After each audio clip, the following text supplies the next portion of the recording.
Hey guys, tonight we aren't just visiting ancient Egypt. We're stepping into the worn-out sandals of someone trying to survive there. Picture this, a blinding sun, so intense and white it feels like a physical weight on your shoulders.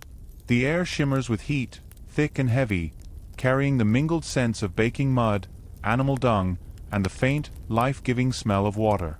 You're standing on the edge of the world's most famous river, but that doesn't mean a cool, refreshing drink is in your immediate future. You probably won't survive this, not because of some dramatic monster attack, but because of 1,000 small, brutal realities you've never had to consider. So, before you get comfortable, take a moment to like the video and subscribe, but only if you genuinely enjoy what I do here. I'd love to know where in the world you're listening from and what the local time is for you. Now, dim the lights, maybe turn on a fan for that soft background hum, and let's ease into tonight's journey together. The first thing that assaults you, before anything else, is the sun. It's not the friendly, vitamin D-giving sun you know. This is RA in his most unforgiving mood, a celestial furnace that burns the sky to a pale, bleached blue from the moment it crests the eastern cliffs until it sinks, exhausted, in the west. There is no escape from it. You trudge along a dusty path, the fine, silty soil puffing up around your ankles with every step. Your mouth feels like it's full of cotton and sand. Your skin, even if you're naturally dark, prickles and reddens under the relentless glare.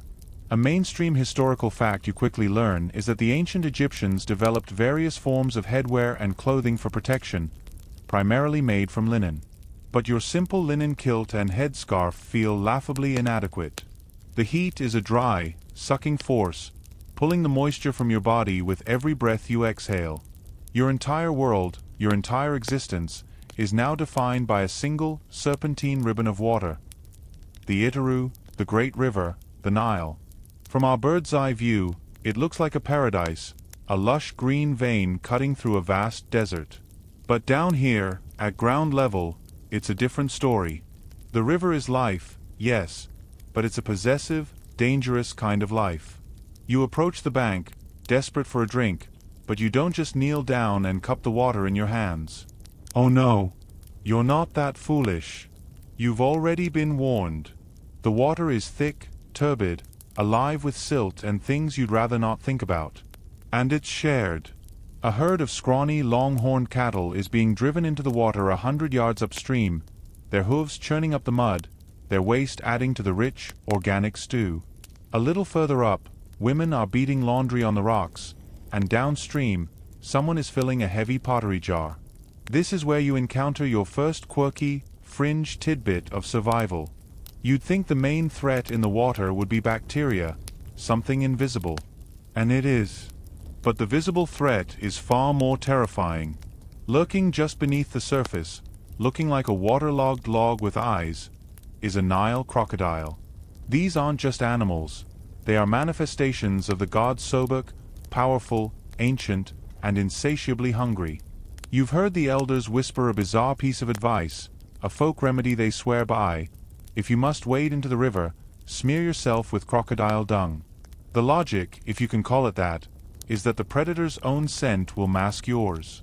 In reality, you're just adding a new layer of stench to your already pungent body, and probably introducing a host of new infections in the process.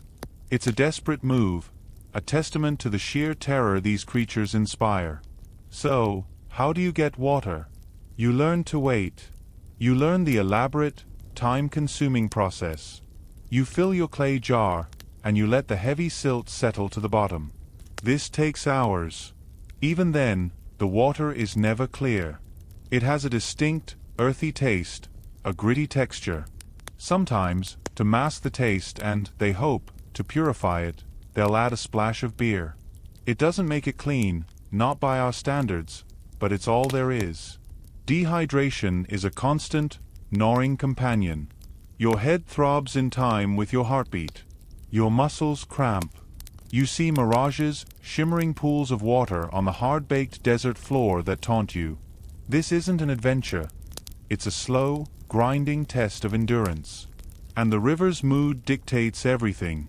You've arrived, let's say, during the season of the emergence, when the waters are receding. The land is a soggy, mosquito-ridden marsh, but it's also phenomenally fertile. This is when the back-breaking work of planting begins. But you remember the inundation, the arcade season, even if you didn't experience it yourself. The stories are told and retold. The river didn't just rise, it swallowed the world. It transformed the flat, black land into a vast, inland sea, isolating villages on what became temporary islands. It was both a blessing and a cataclysm. If the flood was too low, famine followed. Too high, and villages were simply washed away, their mud-brick homes dissolving back into the water from which they were formed. Historians still argue whether the organization required to manage the Nile's flood, the building of dikes, canals, and basins, was the primary catalyst for the development of the pharaonic state, or if a powerful central authority emerged for other reasons and then took control of the water. It's the chicken or the egg debate of one of the world's first great civilizations. Were the pharaohs created by the river, or did they tame it? As you stand there, parched and dizzy, the question feels academic. The power of the state is as real and present as the sun. You see it in the men with measuring ropes, the scribes with their papyrus rolls, calculating how much grain the land will yield, how much tax you will owe. Your survival is not just your own concern, it's a resource to be measured and managed. The day wears on, and the heat begins to finally, mercifully, break. The sky bleeds into oranges and purples. But the relief is temporary. The chill of the desert night begins to seep into your bones, a shocking contrast to the daytime inferno. You huddle close to a small fire, the smoke stinging your eyes. You are exhausted, but sleep is fitful. You dream of cool, clear water, of shade that actually provides relief.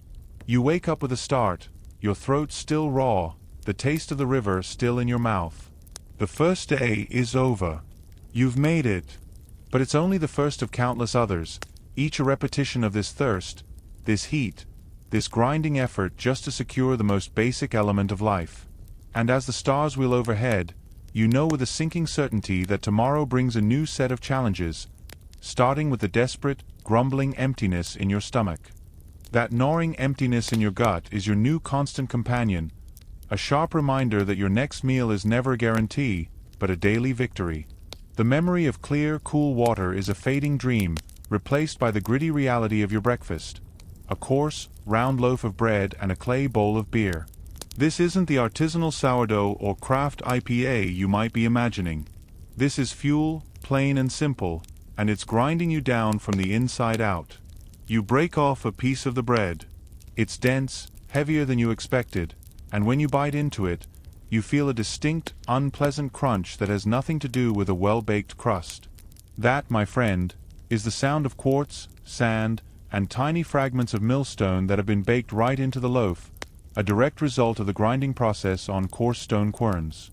It's a mainstream historical fact, confirmed by the analysis of ancient teeth and desiccated bread loaves found in tombs.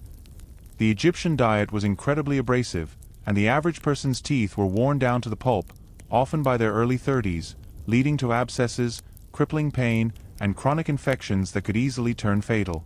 Your beer is your other main sustenance. It's thick, more like a nutrient-rich porridge than a modern beverage, often consumed with a spoon. It's only mildly alcoholic, a practical byproduct of a fermentation process that makes the water marginally safer to drink. It's made from partially baked barley bread that's crumbled into water and left to ferment. It's sour, lumpy, and far from refreshing, but it provides crucial calories and vitamins. This is your staple, the combination that fuels the civilization. Bread and beer were even used as wages for the laborers who built the pyramids. You eat and drink quickly, the grit in the bread setting your teeth on edge, knowing the morning's tasks won't wait for your discomfort. Your quest for a more varied diet is a lesson in diminishing returns. You might get lucky with a small, bony fish from the river, or a handful of lentils or onions from a small family plot.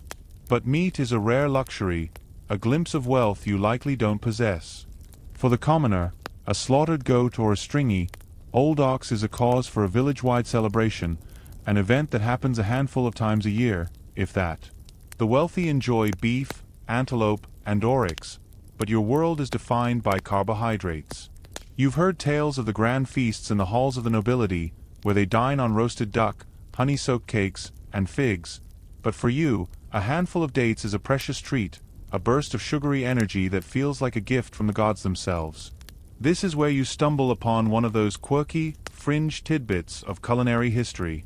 In your search for something, anything, to add flavor to your monotonous diet, you might be offered a peculiar condiment, a jar of fermented, salted fish guts. It was a precursor to garum, the Roman fish sauce, a pungent, powerful liquid used to season food. Imagine the smell, thick and briny, wafting from a pottery vessel in the stifling heat. You'd use it sparingly, a few drops to make your gritty bread or boiled lentils more palatable, trying to ignore the fact that you're essentially drizzling liquefied, aged fish intestines over your breakfast. It's a testament to the human desire for flavor, even when the available options are, by our standards, frankly horrifying.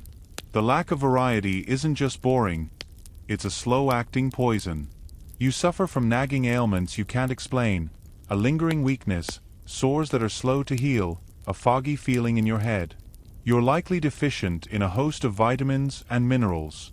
Scurvy from a lack of vitamin C was probably common, despite the availability of onions and dates, and anemia from iron deficiency was rampant, evidenced by the pale, porous bone lesions found on countless skeletons. Your body is running on poor-quality fuel, and it's showing. The physical labor demanded of you feels infinitely harder when your body is fundamentally malnourished. You look at the well-fed scribes and priests with a mixture of resentment and awe. Their bellies are full of finer things, their teeth, while not perfect, are in far better shape than yours. Their survival is a different kind of game, one played with far more favorable rules. Historians still argue whether the Egyptian state's primary economic engine was the redistribution of this very food, the bread and beer, as a form of currency and control, or if a more complex market economy existed at a local level, with bartering for goods playing a larger role than we once thought. Did the pharaohs' granaries hold absolute power over life and death, or could a savvy farmer trade a spare goat for better tools or a service? As you swallow the last gritty mouthful of your bread, washing it down with the sour dregs of your beer, the debate feels irrelevant. You are part of the machine. Your labor in the fields or on state projects is directly exchanged for this meager, tooth-destroying sustenance. You are trapped in a cycle of working to eat and eating to work, with your own body paying the price. The hunger is a blunt instrument, but the thirst for something more, for a taste of the life you see others living, is a sharper, more precise pain. It's in these moments of quiet desperation, with your stomach still growling and your jaw aching from the sand in your bread, that the world feels most oppressive. The social hierarchy isn't just an abstract concept. It's written in the quality of the food on your plate, in the wear on your teeth, in the constant, dull ache of your hunger. It's a system designed to keep you exactly where you are, working, consuming your gritty rations, and producing more for the layers of society above you. And as you get ready to face the day, you know that this hierarchy, this unyielding ladder of power and privilege, is the next great immovable force you are about to confront. You finish the last gritty crumbs of your bread, the phantom ache in your jaw a permanent reminder of your station, and you step out into the waking world. The social order isn't something you read about on a papyrus scroll. It's a physical landscape you are forced to navigate every single day.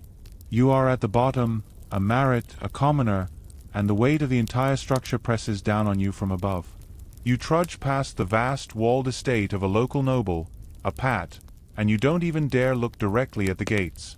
The guards stationed there, men with clubs and the authority to use them, represent the most immediate and brutal layer of enforcement. Your life, your labor, and your very body are assets belonging to the state and the god-king at its pinnacle, the pharaoh. This is a mainstream historical fact. Egyptian society was a rigid hierarchy, often depicted as a pyramid with a pharaoh at the apex, followed by his vizier, the nobles and priests, then scribes and soldiers, with the vast majority, the farmers, laborers, and artisans like you, forming the broad, burden-bearing base. There is no social mobility, no pulling yourself up by your bootstraps. Your sandals are tied to the feet you were born with, and they are firmly planted in the mud of the fields. Your day is not your own. You are part of a work gang, a ISET, assigned to maintain the irrigation canals that are the lifeblood of the agriculture. The sun is barely up, but the overseer, a scribe who records everything with a sharp reed pen and a palette of ink, is already barking orders. His word is law. You swing your wooden hoe, your maresh, into the thick, clay-like silt, clearing the channels so the receding floodwaters can noriate the fields. The work is monotonous, back-breaking, and relentless. A joke, whispered when the overseer is out of earshot, circulates among the men. What's the difference between a laborer and an ox? The ox gets to stop for water more often. It's a bleak humor, but it's all you have. You dare not complain openly. Dissent isn't met with a warning, it's met with the lash.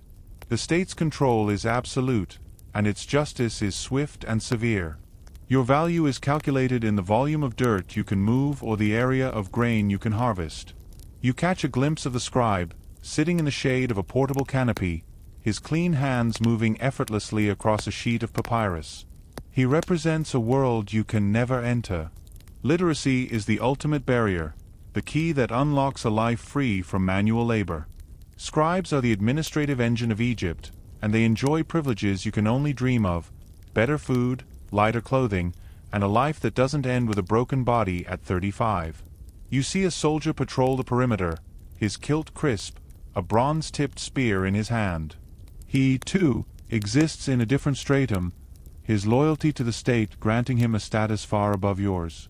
You are disposable, a replaceable part in a machine that has been running for 1,000 years. This is where you encounter a quirky, fringe tidbit of this social reality. In your desperate desire for a sliver of advantage, for a bit of luck, you might be tempted by the thriving, underground world of magic and curses. For a few deben of grain, a disreputable local wise woman might sell you an execration text, a pottery shard or a small, crude figurine upon which the name of that overzealous overseer or a rival for a slightly better work assignment has been scrawled. The shard would then be ritually smashed or buried, symbolically destroying the person's power and influence. It was a clandestine act of rebellion for those who had no other recourse, a way to fight back in the only realm where the powerful might be vulnerable. Of course, if you were caught, the consequences would be very real and very physical, a stark reminder that the gods, like the Pharaoh, seem to side with the established order. The system is reinforced by the principle of Ma'at, the cosmic order of truth, balance, and justice. But from your perspective, Ma'at feels less like justice and more like a philosophical justification for your own subjugation. The Pharaoh maintains Ma'at, which means keeping you in your place is a divine imperative. Your suffering, your hunger, your early death, it's all part of the grand, unchanging balance of the universe. This ideology is so deeply ingrained that to question it is to question the very fabric of reality. You are not just oppressed by men, you are oppressed by the cosmos itself. The social contract is simple. You work, you obey, and in return, you are allowed to exist, to consume your gritty bread, and to contribute to the glory of an Egypt you will never truly own a piece of. Historians still argue whether this system was accepted with fatalistic resignation by the common people, or if there were constant, low-level acts of resistance. Slowing work, petty theft from state granaries, the use of magic, that represented a form of class struggle in the ancient world. Was the average Egyptian a willing participant in their own subjugation for the sake of cosmic and social stability, or were they merely powerless to change it? As you wipe the sweat from your brow, your muscles screaming in protest, you don't have the luxury of such philosophical debates. Your reality is the overseer's watchful eye, the unyielding weight of the sun, and the knowledge that your life is a small, insignificant line in a ledger kept by a man who doesn't even know your name. The hierarchy is as real and as inescapable as the Nile, and you are drowning in its lowest depths. The overseer's whip might be a constant threat to your back, but it's the invisible, microscopic world that poses a far more insidious danger. A simple cut on your foot from a sharp piece of silt in the irrigation canal, a wound you'd barely notice back home, is now a source of throbbing, hot anxiety. It's red and angry, pulsing with a heat that feels unnatural.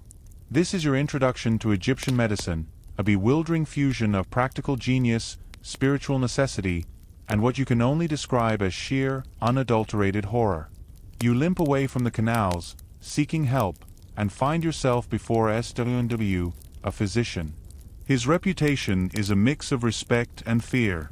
A mainstream historical fact that offers a flicker of hope is that Egyptian doctors were highly specialized for their time.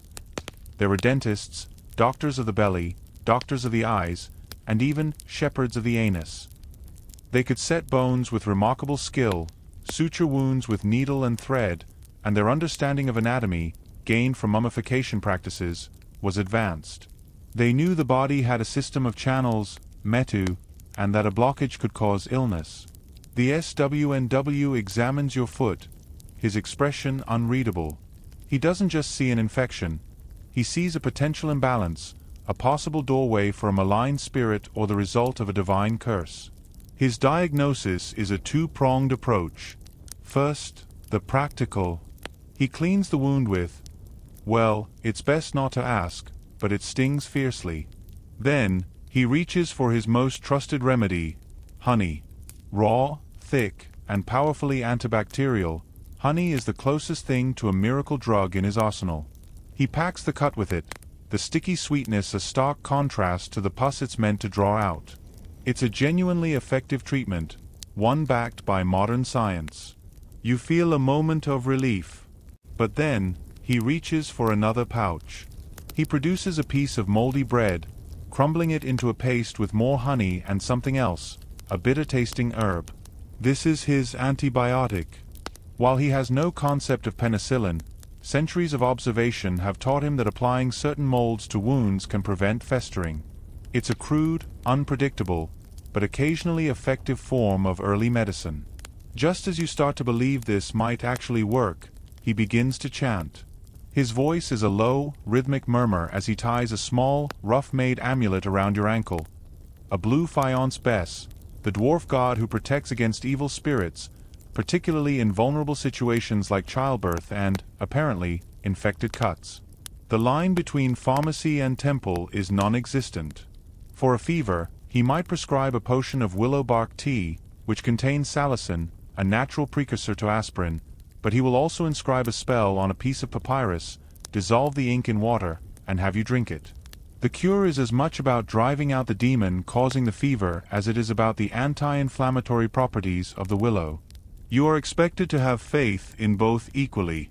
This is where you are exposed to one of those deeply quirky, fringe tidbits that make you question everything. Let's say your infection doesn't improve. The SWNW, with a grave face, might suggest a more potent remedy.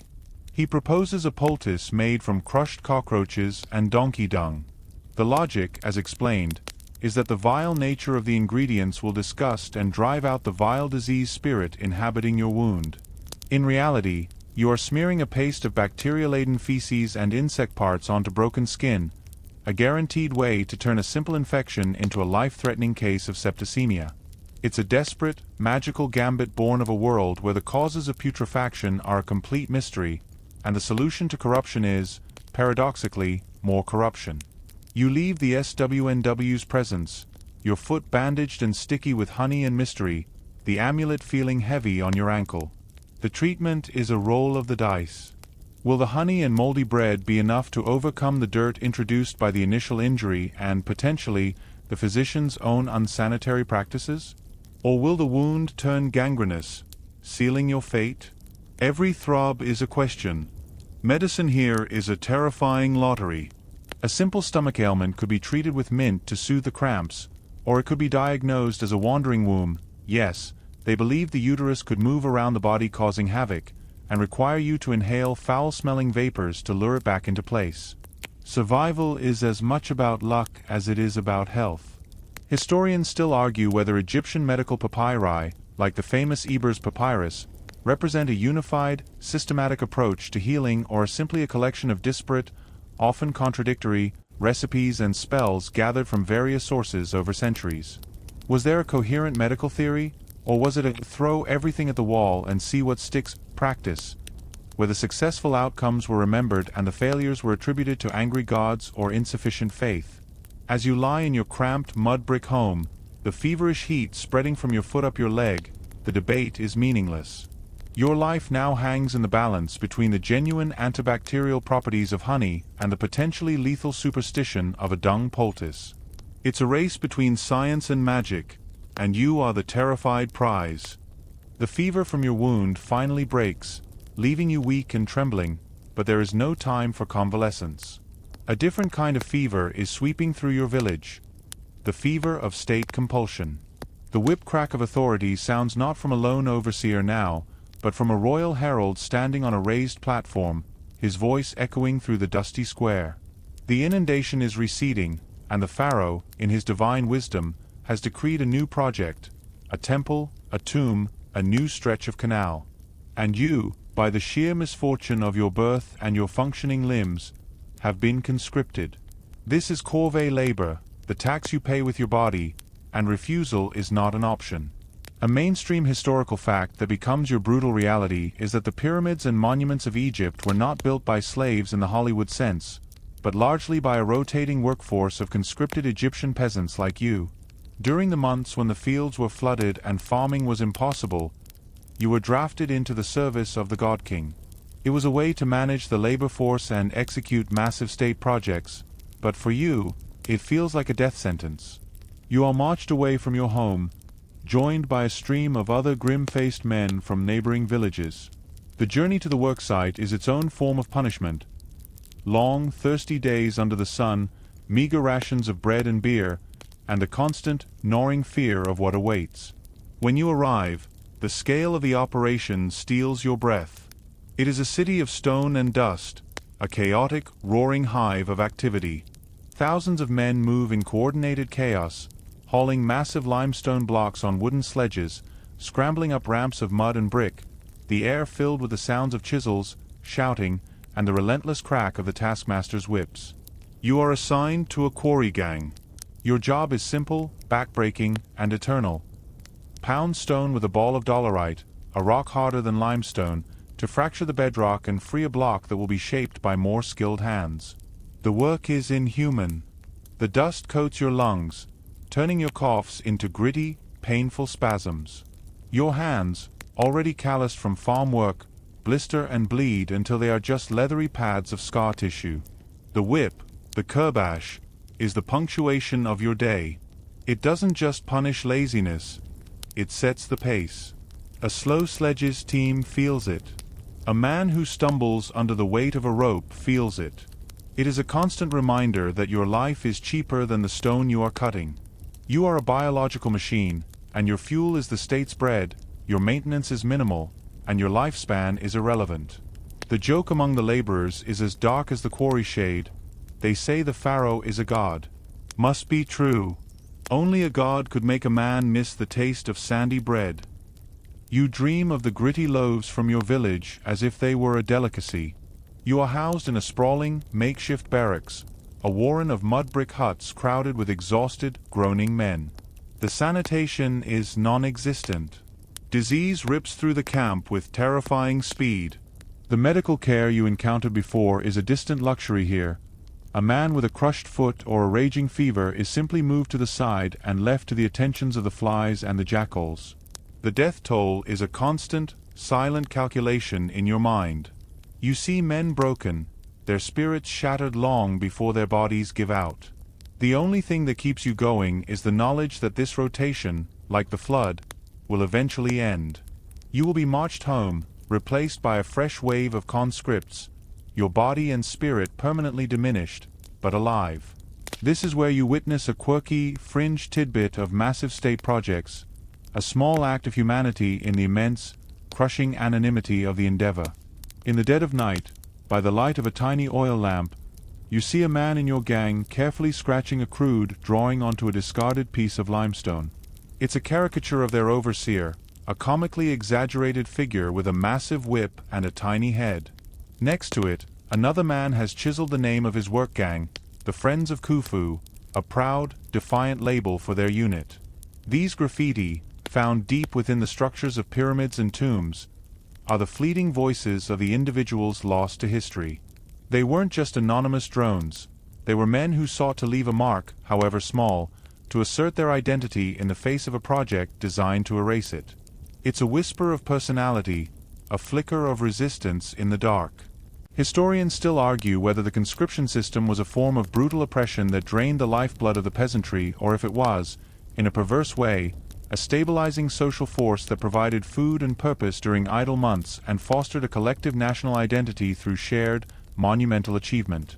Did the farmer who helped build the Pharaoh's tomb feel a sense of pride in his contribution to eternity, or was he simply counting the days until he could return to his own, smaller world? As you pound the dolerite against the unyielding stone, your body a symphony of pain, you don't feel like you're building a nation. You feel like you are being buried alive in it, one hammerstroke at a time. The state's reach is infinite, its appetite for your labor insatiable, and you are just another piece of human stone in its divine, unforgiving architecture. You are finally released from the state's stone-quarrying grip, your body a collection of new aches layered over the old, your spirit frayed like a worn-out rope. You stumble back into your village, not to a hero's welcome, but to the silent, grinding routine of daily survival. But you quickly realize the threats here are just as potent, if less visible than the overseer's whip.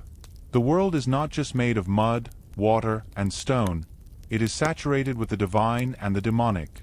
Every shadow at the edge of the village, every unexplained gust of wind, every sudden illness in your family is a potential act of a spirit. A mainstream historical fact you must now live by is that the ancient Egyptian worldview was one of pervasive polytheism, where the gods were not distant abstractions but active, capricious forces in every aspect of life, from the rising of the sun to the success of the harvest. But for you, in your cramped, dark home, it's the lesser spirits, the Aku and the demons, that are the most immediate concern. Your small, mud-brick house feels less like a sanctuary and more like a fragile fortress against the unseen. The darkness at night is absolute, broken only by the faint, flickering light of a simple oil lamp. And in that darkness, your imagination, fed by generations of folklore, runs wild. You've heard the stories of Apep, the great serpent of chaos, fighting Ra's solar bark each night, but more terrifying are the lesser monsters that could be lurking just outside your door. There were tales of the slaughterers, demonic messengers of the goddess Sekhmet who brought plague and pestilence, and of ghostly, malevolent spirits of the unburied dead who could bring misfortune to the living. Your world is a haunted house on a civilization-wide scale. This is where the quirky, fringe tidbits of daily life become your essential survival kit. You don't just have a door. You have a door protected by a carved image of the dwarf god Bes, his grotesque, leonine face and sticking-out tongue meant to scare away evil spirits.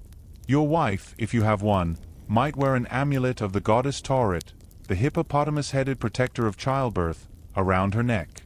But the protections get more bizarre. To guard your child's crib from a demon who was believed to prey on infants, you might be advised to smear a bit of crocodile-dung on the floor nearby, the logic, once again, being that the stench would repel any malevolent entity. You are living in a constant state of low-grade magical warfare, where the air is thick with superstition and the line between a prudent precaution and a desperate, disgusting act is blurry at best. Sleep is not a restful escape, it's a vulnerable state where your soul, could wander from your body and potentially get lost or be captured. Nightmares weren't just bad dreams. They were literal attacks by hostile forces.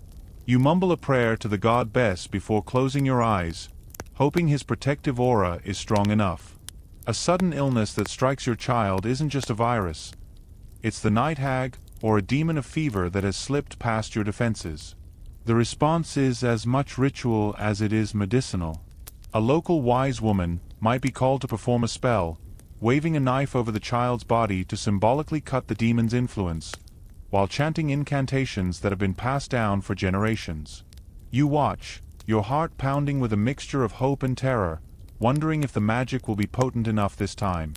Even the simple act of walking to the river at dusk is fraught with peril. You clutch an amulet, a simple blue faience wedjat eye, meant to represent the healed eye of Horus and provide protection and good health. You avoid certain paths rumored to be haunted.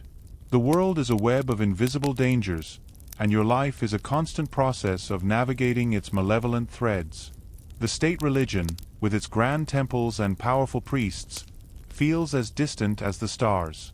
Your religion is here, in the amulets, the household spells, the whispered prayers, and the ever-present, gut-churning fear that you have offended a spirit you didn't even know existed. Historians still argue whether this pervasive belief in demons and the need for constant personal protection was a form of social control, keeping the populace in a state of fearful compliance, or if it was a genuine, grassroots attempt to explain and exert some measure of control over the brutal uncertainties of life and death in the ancient world. Did the priests encourage these fears to maintain their own power, or were they as afraid as everyone else? As you lie in the thick darkness, listening to the strange noises of the night, the question is academic. The fear is real. The chills running down your spine are real. The sense that you are never truly alone, and that the company is often hostile, is the most exhausting labor of all. It's a psychological siege that never lifts, and you are the lone, terrified guard on the walls of your own fragile existence. The amulets and whispered prayers offer a thin shield against the dark, but the most profound vulnerabilities are found in the heart of your own home. Family is your only true refuge in this unforgiving world, yet it is a refuge perpetually under threat.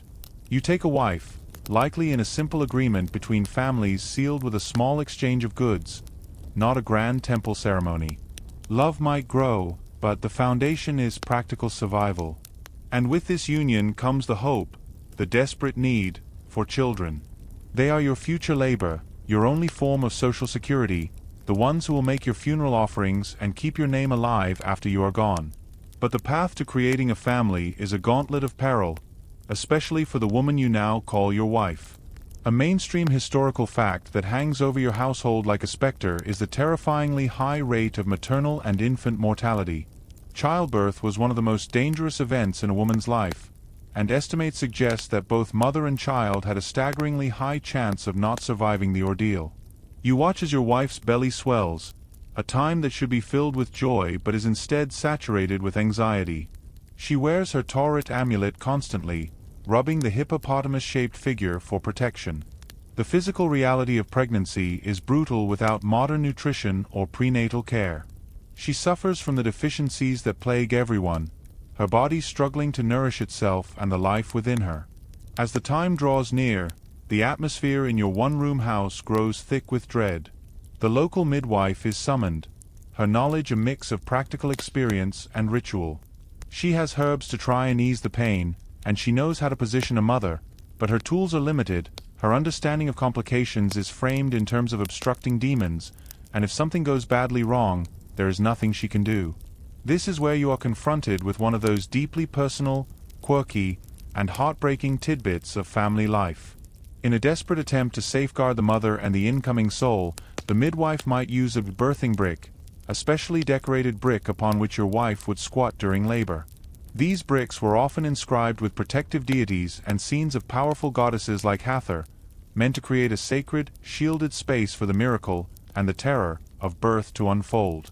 It was a physical object, a piece of baked mud, upon which you placed all your hopes and fears.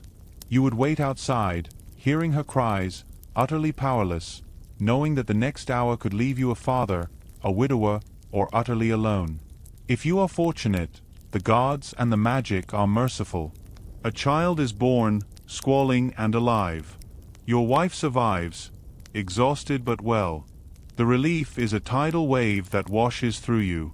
But the dangers are far from over. The first years of a child's life are a minefield. Disease, dehydration, and infection claim countless infants. You have already seen it in your village. The small, wrapped bundles buried at the edge of the settlement are a silent testament to a loss too common to be remarkable. You look at your own child, their tiny fingers clutching yours, and the love you feel is terrifying because you know how fragile this gift is. You give them a strong name, perhaps one that honors a god, hoping it will lend them strength. You smear a bit of coal, the black eye paint, around their eyes, believing it will protect them from the evil eye and the glare of the sun. The family unit is your economic core. Children work as soon as they are able, scaring birds from the fields, helping with the grinding of grain, caring for younger siblings. There is no concept of a long, carefree childhood. They are tiny apprentices in the grim business of staying alive. You teach your son to swing a hoe. you show your daughter how to knead the gritty dough.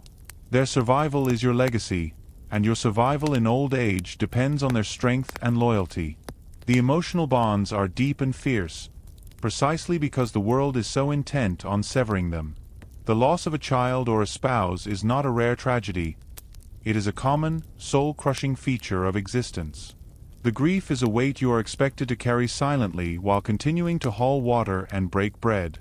Historians still argue whether the high value placed on children, evidenced by toys, amulets, and affectionate depictions in art, meant that the emotional impact of their frequent deaths was lessened through a kind of cultural conditioning, or if the profound grief was simply a private burden that the Stoic records of the time do not capture.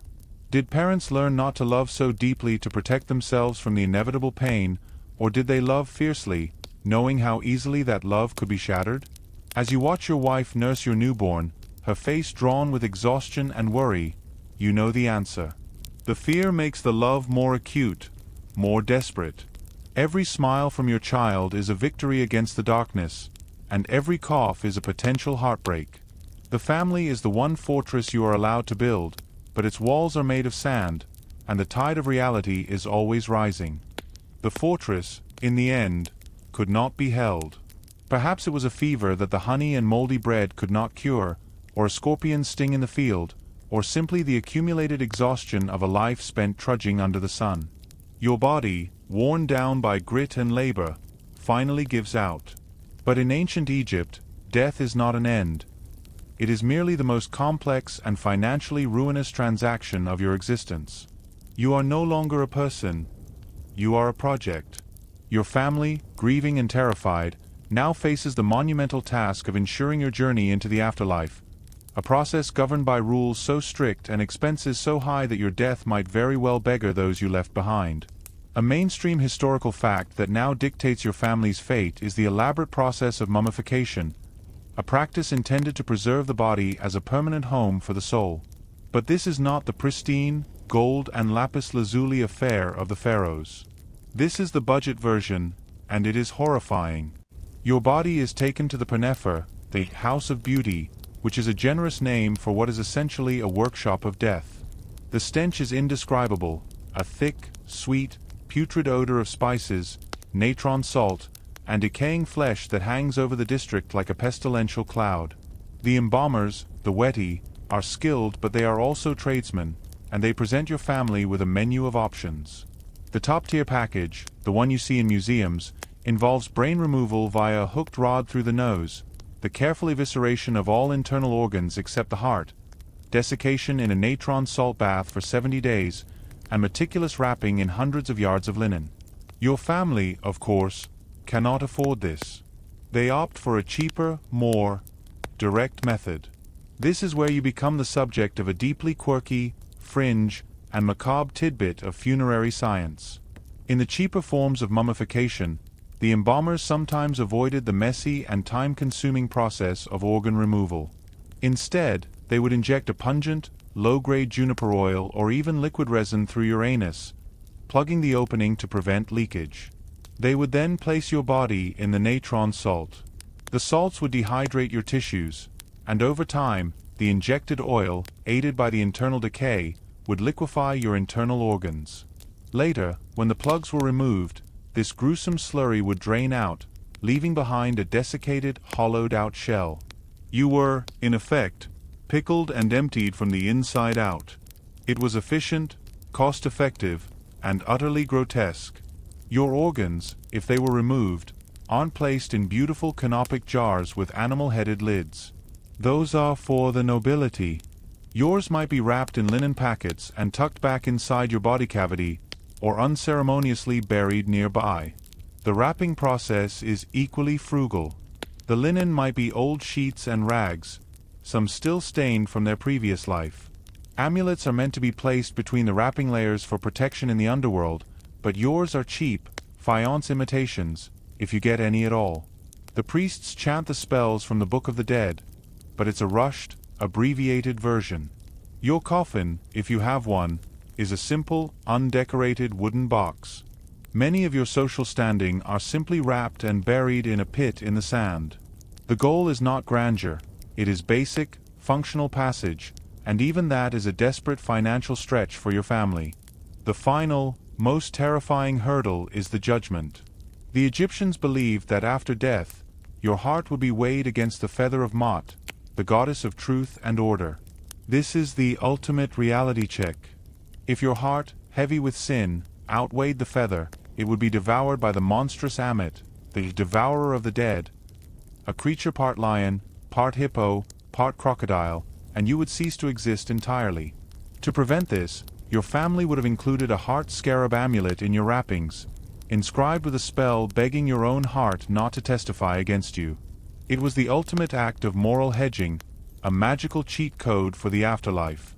But as you stand before Osiris, the god of the dead, in this final reckoning, you think of the sand in the bread, the sting of the whip, the constant, grinding fear. Was your heart heavy with sin, or just heavy with the weight of a life that was never truly your own? Historians still argue whether the elaborate and expensive funerary practices were a genuine, deeply held belief in a physical afterlife that mirrored the living world, or an increasingly commercialized system that preyed on the fears of the populace to enrich the priestly and embalming classes. Was it faith, or was it a protection racket operating on a cosmic scale? As your mummified, hastily wrapped body is lowered into a shallow, sandy grave with a few modest grave goods, a clay shabti or two, a loaf of that gritty bread for the journey, the question is moot. Your family is now in debt. Your name, without a permanent tomb and regular offerings, will be forgotten within a generation.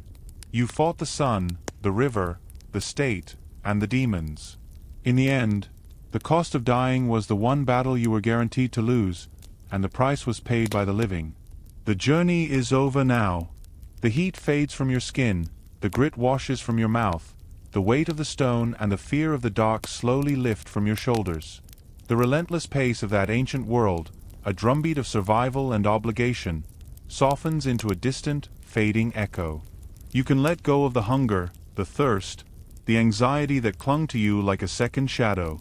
The Pharaohs' demands no longer reach you here, in this quiet space. The gods and monsters retreat to the pages of history from which they emerged, their power over you dissolved. Breathe deeply. Feel the softness beneath you, the calm air around you. The struggles of that life, so immediate and visceral just moments ago, are now just a story, a dream of another time, another you. There is no sand here, no whip, no looming judgment. There is only peace, a deep and expanding quiet that fills the space where that world once was. Let it fill you, soothing every remembered ache, quieting every remembered fear. Just rest.